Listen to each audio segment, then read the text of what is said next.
हम देखते हैं कि पूरे सब कॉन्टिनेंट में जो बड़े डायरेक्टर्स रहे, उन्हीं म्यूज़िक डायरेक्टर्स ने जो अच्छा स्कोर करते थे, मगर जब ऐसे डायरेक्टर्स के साथ काम किया जिनकी म्यूज़िक सेंस बला की थी, तो उन्हीं म्यूज़िक डायरेक्टर्स का स्कोर जो था वो कहीं से कहीं पहुंच गया। जी, आपकी फिल्म का म्यूज़िक, आपकी फिल्म के शॉट्स इस कदर हसीन होते थे, म्यूज़िक इस कदर शानदार होता था, और फिर उसके बाद हमने देखा कि आपने बिल्कुल ही जिसे कहना कि इंडस्ट्री की तरफ एज ए डायरेक्टर खासतौर पर मुड़ के नहीं देखा, जबकि आपकी ज़रूरत थी और है, क्योंकि फिल्म क्या होती है, लार्जर देन लाइफ, और उसको लोग जाएं और एक फैंटेसी में खो जाएं।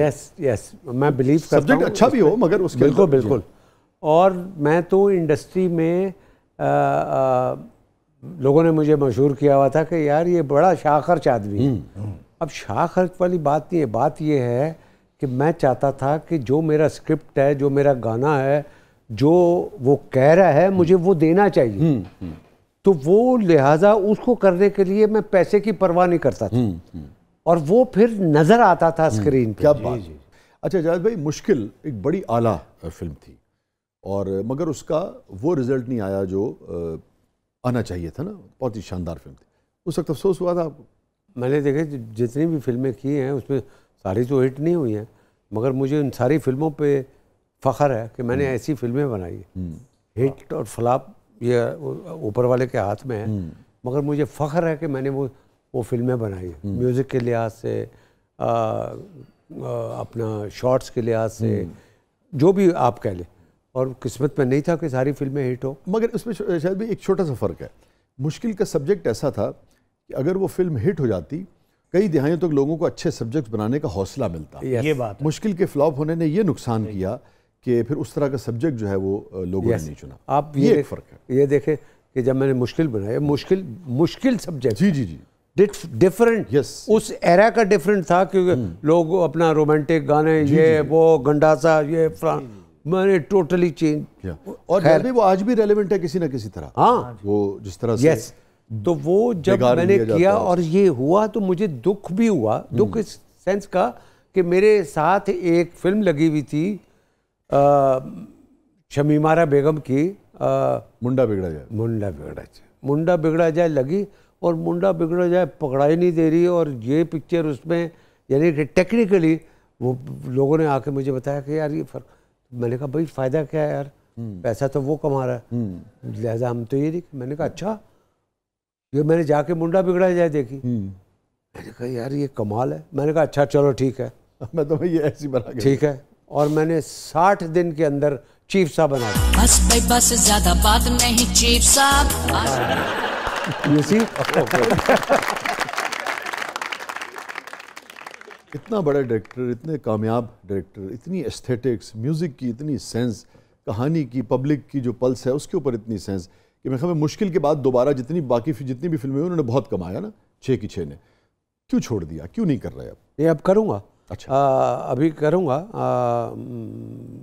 अभी एक फिल्म, मैं पंजाबी फिल्म बना रहा हूँ, मगर मैं उसको डायरेक्ट नहीं कर रहा। ठीक है। डायरेक्ट मैं करवा रहा हूँ शोएब खान से। ओके।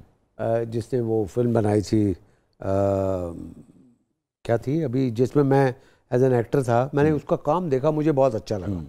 जब अच्छा लगा मैंने काम, जैकपॉट, तो मैंने उस शोएब से कहा, मैंने कहा यार मैं फिल्म प्रोड्यूस करूँगा, तुम डायरेक्ट करना। Very good. इंडिया में करण जौहर भी करता है, और सुभाष घई भी करता है, और यश चोपड़ा भी करता है, और सब करते हैं। तो मैं आई विल सपोर्ट यू, तुम बनाओ। तो अब हम वो फिल्म, बल्कि अभी एक मीटिंग मेरे कमरे में थी होटल में, वो आए हुए थे राइटर और सारे, तो वो उनसे मीटिंग करके एक पंजाबी फिल्म बना रहा हूँ। लंदन में शूट होगी वो एक फिल्म वो बनाएगा। इसके बाद एक फिल्म है वो मैं प्लान करूँगा। Actually technically as an actor मेरे पास टाइम ही नहीं है। इसी ये भी ऊपर वाले का करम है। बस ही भाई, मैं आपको बता नहीं सकता कि मैं जितना अल्लाह ताला का शुक्र अदा करूं वो कम है। यानी कि 50 साल गुजरने के बाद इस वक्त भी, इस एज में भी मेरे पास इतना काम है कि मैं सारा काम कर भी नहीं सकता। चाहे वो फिल्म हो या, यानी कि इस वक्त मैं ऑन फ्लोर 2 फिल्में हैं और 4 सीरियल है। माशाल्लाह माशाल्लाह। कि 50 साल तक जिस शख्स ने अनकही से आगाज हुआ ना, अनकही से पहले सर, ठीक है, कहीं से पहले शमा, ओ यस शमा, यस, शमा, फातिमा सुरैया बजिया, टेलीविजन का उरूज, यस, फिर फिल्म का एज एन एक्टर थिएटर का अरूज, वो भी थिएटर का उरूज, फिर ये है कि उसमें इंडिया फिर शामिल हो गया। अच्छा, इस कदर जब यानी कि एक शख्स ने इतना उरूज देखा और मुस्तकिल उसको कायम रखा हो, तो ये ह्यूमिलिटी, ये आजिज़ी, ये कहाँ से आई आप में? I think it's in my blood, आई नहीं है, शुरू दिन से थी। अच्छा। मैंने स्क्रैच से स्टार्ट किया। मेरे वालिद साहब खिलाफ थे कि फिल्म इंडस्ट्री में नहीं जाना। वो फिल्म में काम किया। अब फिल्म 1974 में लगी और जब लगी है तो फ्लॉप हो गई। फ्लॉप ऐसी हुई कि लोगों ने नाम लेना छोड़ दिया। जब नाम लेना छोड़ा तो क्या करे, अब मेरे अब्बा ने कहा कोई और काम करो। तो मैंने एक इंश्योरेंस कंपनी में जाके नौकरी की। बीच में ये था कि भाई एक दिन आएगा, एक दिन आएगा, और वो दिन आया और मुझे एक फिल्म मिली, उसका नाम था बीवी हो तो ऐसी। अच्छा, बीवी हो तो ऐसी, शबनम हीरोइन, शफी मोहम्मद हीरो। ये तो लाइन भी आपके दिल के बड़े करीब है। हाँ शफी ने मुझे कहा कि यार कर लो, कोई बात नहीं। मेरा सेकंड रोल था उसमें। तो आरजू एक एक्ट्रेस थी। जी जी जी, आरजू याद होगा वो, है ना? मेरी मुट्ठी नाज पान मसाला। तो वो मेरे साथ थी। 5 दिन मैं बड़ा खुश था। 6ठे दिन मैं गया हूँ तो मुझे प्रोडक्शन वाले ने कहा सर आज आपकी शूटिंग नहीं है। मैंने कहा क्यों? कह रहे वो शाम को आप ऐसा करें, डायरेक्टर ने कहा है, और आप शाम को जब इस होटल में कमरा नंबर फलां फलां में आइएगा, ज़रूरी बात करनी। मैं चला गया शाम को, रात को गया हूँ, कमरा खुला तो भरा हुआ था कमरा।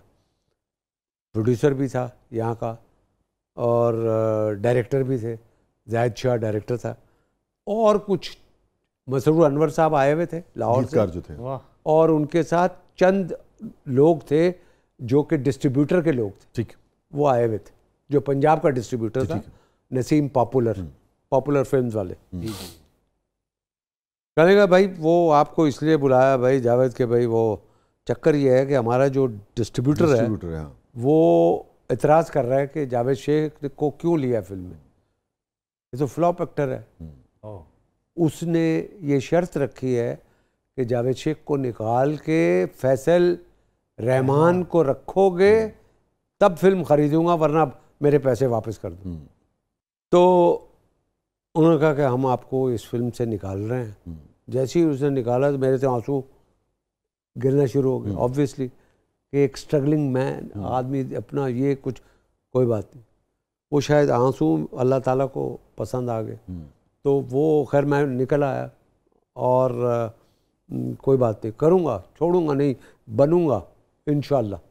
और काम करता रहा और बीच में अनकही आ गया। अनकही आया है और उसने तबाही मचा दी।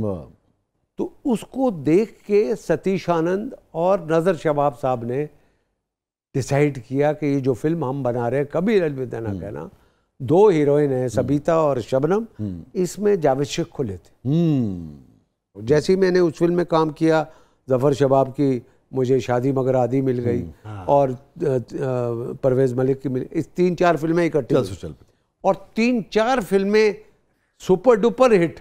What a journey. तो अच्छा सुने, जब सुपर डुपर हिट हो गई तो पाकिस्तान की सारी फिल्में मेरे पास थी। अब एवेन्यू में इतनी फिल्म हिट होने के बाद हर बंदा वो फिल्म जावेद शेख को ले लो, जावेद शेख को ले लो, वो भाई उसके बगैर।